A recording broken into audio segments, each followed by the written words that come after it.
እንኳን የጻድቁ አባታችን ለቅዱስ ዮሐንስ ሐጺር ወርሃዊ የመታሰቢያ ክብረ በዓል በሰላም አደረሳችሁ አደረሰን። ውድ የክርስቶስ ቤተሰቦች፣ ከዚህም በመቀጠል የጻድቁ አባታችንን የቅዱስ ዮሐንስ ሐጺርን ዜና ገድሉን እንደሚከተለው ማሰማት እንጀምራለን።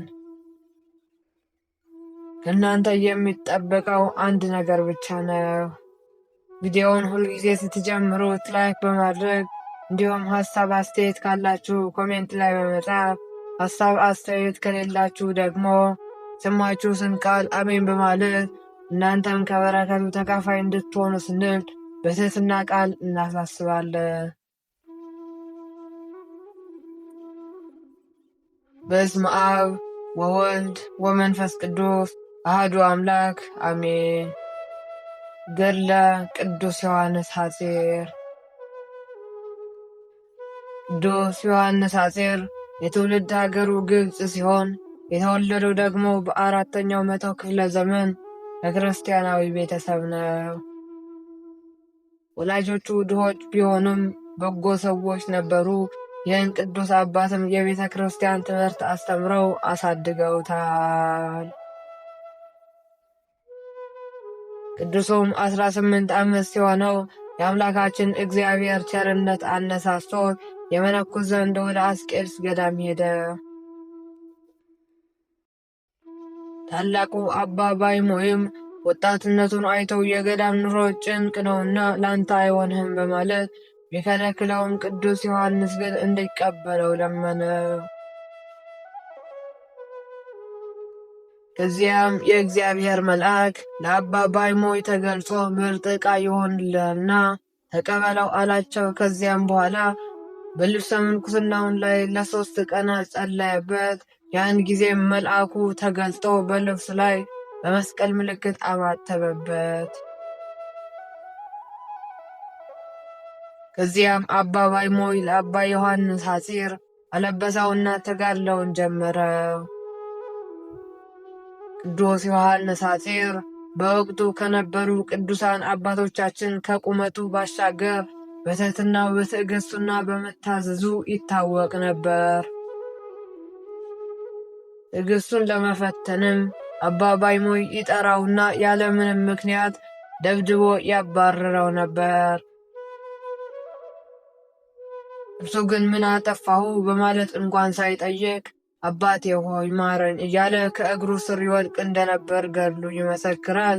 ለብዙ ጊዜ በተመሳሳይ ሲደበድበው እርሱም ተደብድቦ ይቅርታን ሲጠይቅ ኖረ። አባ ባይሞይም ይህንን ሁሉ የሚያደርገው ጠልቶት ወይም ክፉ ሆኖ አልነበረምና፣ ሆኖም ግን ሰው የሌላኛውን ግፍ መቀበል ካልቻለ ሰይጣንን ድል መንሳት እንደማይችል ስለሚያምንበት ነበረ።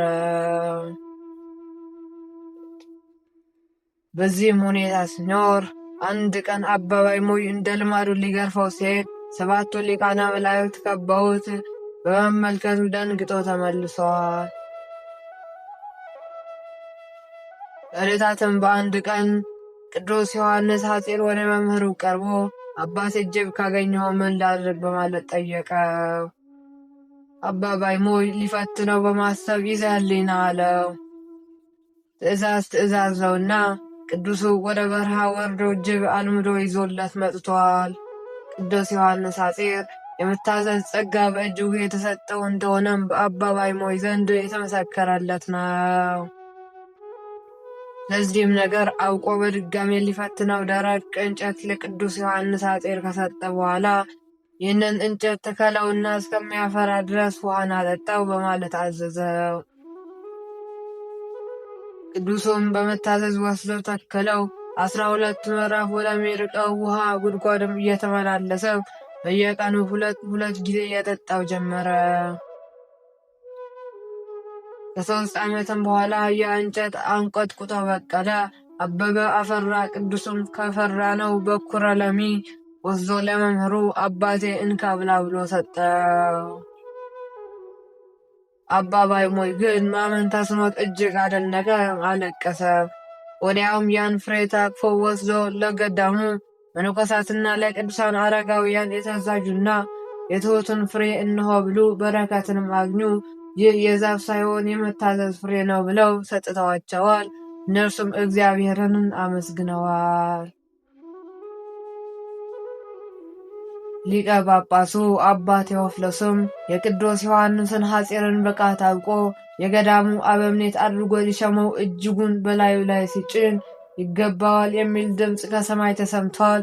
በሌላም ቀን ደግሞ አንድ መነኮስ ሊጎበኘው መጥቶ ወደ በዓቱ በመጣበትም ጊዜ የእግዚአብሔር መልአክ ክንፎቻቸውን በቅዱስ ዮሐንስ ሐፂር ላይ ሲያርገበግቡ ተመልክቶ በመደነቅም አምላክን አመስግነዋል።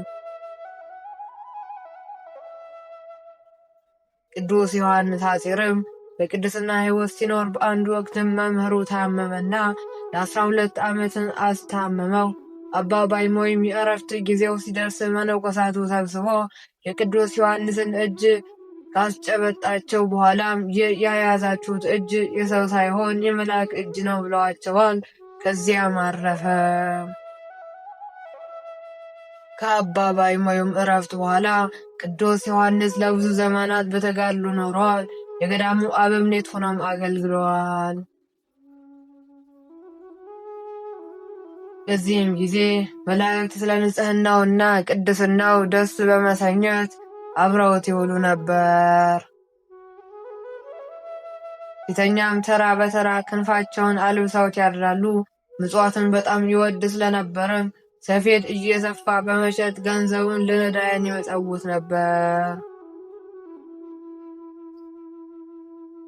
አንድ ቀንም እንደ ልማዱ ወደ ገበያ በወጣበት ጊዜ ተመስጦ መጣበት። ሰማያት ተከፍተውም ቅዱሳን ሊቃነ መላእክት ሚካኤልና ገብርኤል በግርማ በጌታ ፊት ቆመው ተመለከተ። እጹብ እጹብ ድንቅ እያለ ሲያደንቅ አንድ ገዢ መጥቶ ባለ ዕንቅ ዋጋው ስንት ነው ሲለው ከሚካኤልና ከገብርኤል ማን ይበልጣል በማለት ጠይቆታል። ገዢውም ደንግጦ እብድ መነኩሴ ብሎ ጥሎት ሄደ። በአንድ ወቅት ቅዱስ ዮሐንስ ሐፂር ወደ ባቢሎን የአይሁድና ኢራቅ ተጉዞ ነበር።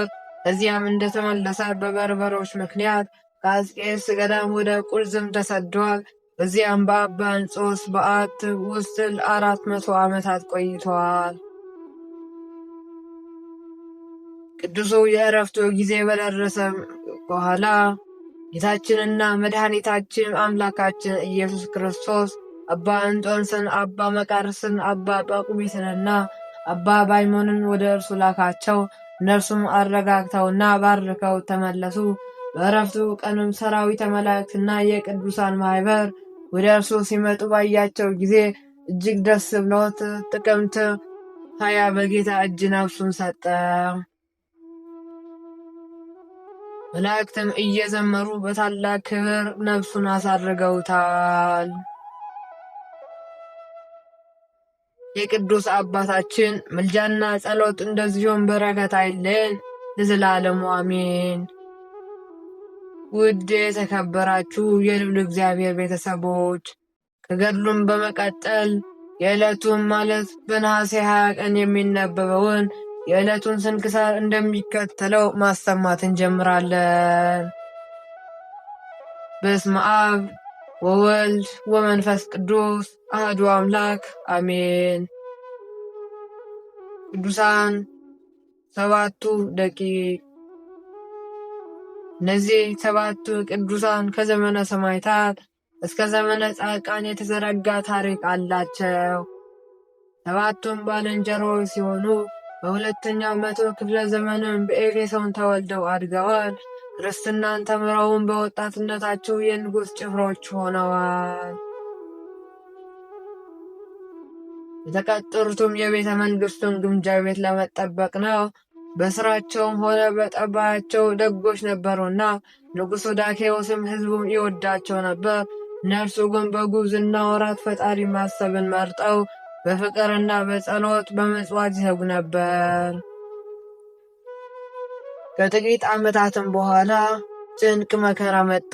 ንጉሡ ዳኬዎስም ክርስትናውን ትተው ጣዖት አምላክ የሆነ አዋጅም አስነገረ። አዋጁም እንዲህ ይላል። ክርስቶስን ያልካደ ለጣዖታትም ያልሰገደ ሀብት ንብረቱ ለዘረፋ፣ እጅ እግሩ ለእስር፣ ደረቱ ለጦር፣ አንገቱ ለሰይፍ፣ ቤቱም እሳት ይሰጣል የሚል ነበር። በዚህም ምክንያት ብዙ ክርስቲያኖች ተሰደዱ። የበርካቶቹም ደማቸው ፈሰሰ። ኤፌሶን የግፍና የአመፃ ከተማም ሆነች። የመከራ ጽዋው ጊዜውን ጠብቀው ወደ 7ቱ ወጣቶች ዘንድ ደረሰ። ንጉሥም እነሱንም አስጠርቶ ለጣዖታት ስገዱ አላቸው። እነርሱ ግን የአምላካቸውን ፍቅር በዋዛ የሚቀይሩ አልነበሩምና እምቢ አሉት። ንጉሡም ምንም ክፉና አውሬ ቢሆንም ይወዳቸዋል፣ ሊገድላቸውም አልፈለገምና አሳሰራቸው።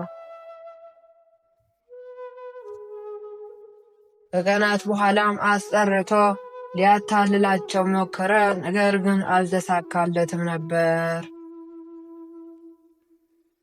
በዚያም ወራት ጦርነት ይበዛ ነበርና ግዛት ለማሳፈትም ቢሉ ለማስገበር ወጣ።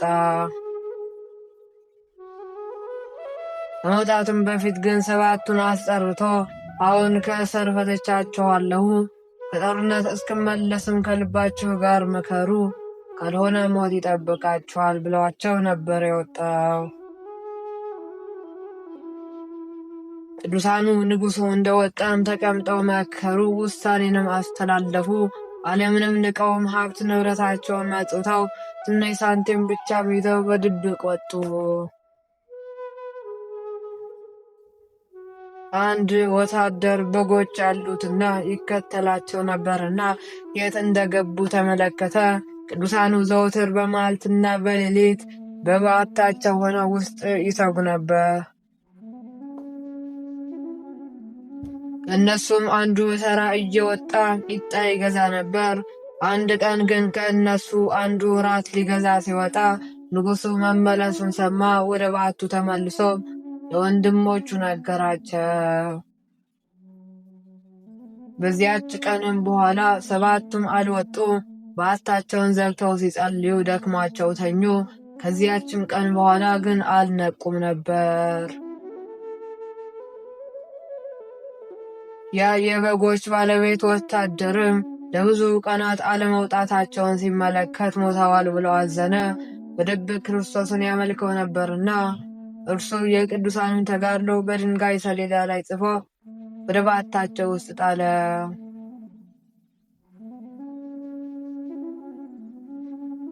ትልቅ ድንጋይም አምጥቶ ገጠመው። እነዚህ ቅዱሳን ተኝተዋልና አልነቁም። ቀናት፣ ወራት፣ ዓመታት ተወልደው ለ372 ዓመት ተኙ። አንድ ቀን አንድ እረኛ ለሥራ ፈልጎ ድንጋዩን ፈነቀለው። በዚህች ጊዜም ቅዱሳኑ ነቁ። በወቅቱ መልካቸው የወጣት ነው። ዕድሜያቸውን ግን 400 ሊሞላ ትንሽ ቀርቶት ነበር። ልክ እንደ አቤሜሌክ ብዙ መተኛታቸው አልታወቃቸውምና ከመካከላቸው አንዱ የራት ዳቦ ሊገዛ በወጣ ግራ ተጋባ። ኤፌሶን የሚያውቃት ሌላ ሀገር ሆነችበት። ከተማዋ ዘምናለች። በየቦታው አብያተ ክርስቲያናት፣ ቅዱስ መስቀልም በየአደባባዩ ተተክለዋል። ነገሩ ግን ቢለው አንዱን ከመንገድ ጠርቶ ወንድሜ ይቺ ከተማ ኤፌሶን አይደለምችን? አለው። እርሱም አዎናት ብሎ አለፈ። ችግሩ ግን እራት ልግዛ ብሎ ወደ ገበያ ሲሄድ እርሱ የያዘው ገንዘብ የላኪዎስ ስም የተጻፈበት መሆኑን የፈጠረው ነበር። በነጋዴዎቹ የተደበቀ የጥንዝ ገንዘብ አግኝተሃል በሚል ተከሰው ወደ ንጉሡ ቴዎድሮስ ዘንድ ቀረበ። ትንሹ ቴዎዶስዮስም የነገሰውን በ5ኛ መቶ ክፍለ ዘመን ነው። በክርክሩ መካከልም ቅዱሱ የእሱንና የወንድሞቹን ነገር ሲናገር ንጉሡም ሊቀ ጳጳሱም አባ ቴዎድሮስ ይባላል ተረገሙ። ከዛ በኋላም አባ ቴዎድሮስ እጅግ ተደነቁ፣ ተገረሙ። አብረው ከከተማ ወጥተው ሄደው 7ቱንም ሲጸልዩ አገኟቸው። ፊታቸውም እንደ እግረ ፀሐይ ያበራ ነበር። 7ቱም ለ7 ቀናት በኤፌሶን ላይ ድውያንን እየፈወሱ ሰውን ሁሉ እየባረኩ ቆዩ። ይህ ሁሉ የተደረገውን በወቅቱ ትንሣኤ ሙታን የለም የሚሉ መናፍቃን ተነስተው ብዙ ሰው ክዶ ነበርና ለእነሱ ምስክር ሊሆንባቸው ነው። በርካቶችም በዚህ ድንቅ ተስበው ወደ ሃይማኖት ተመልሰዋል። 7ቱ ቅዱሳን ግን በሰባተኛው ቀን በክብር አርፈዋል። ንጉሡ በ7 የወርቅ ሳጥኖችን ቀብረዋቸዋል። እኛንም በቅዱሳኑ በ7ቱም ቅዱሳን ይማረን ለዘላለሙ አሜን። አቡነ ሰላማ ካልዕ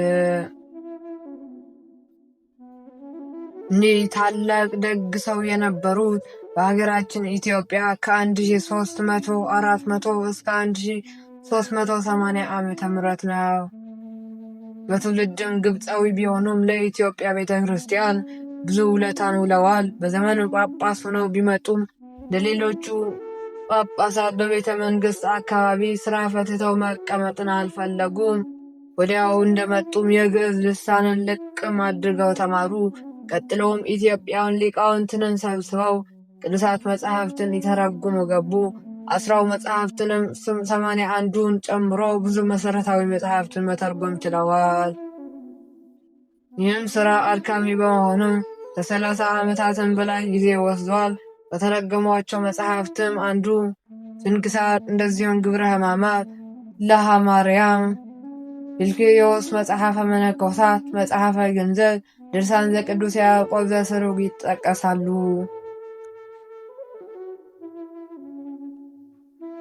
አቡነ ሰላማም በስብከተ ወንጌል አገልግሎታቸውንና በገዳሚ ሕይወታቸው ይታወቅ ነበር። በተጨማሪም በየቦታው እየዞሩና ይናዘዙ ያጠምቁም ነበር።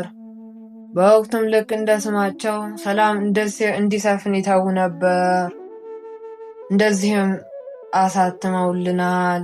መጋቤ ሃይማኖትን ተብለው ነው። ብርሃነ አዜብ የኢትዮጵያ ብርሃን፣ መተርጎምም መጽሐፍትን የተረጎሙ ናቸው። በረከታቸውን ከእኛ ጋር ትኑር አሜን። ወስብሐት ለእግዚአብሔር ወለወላዲቱ ድንግል ወለመስቀሉ ክቡር። ይቆየን።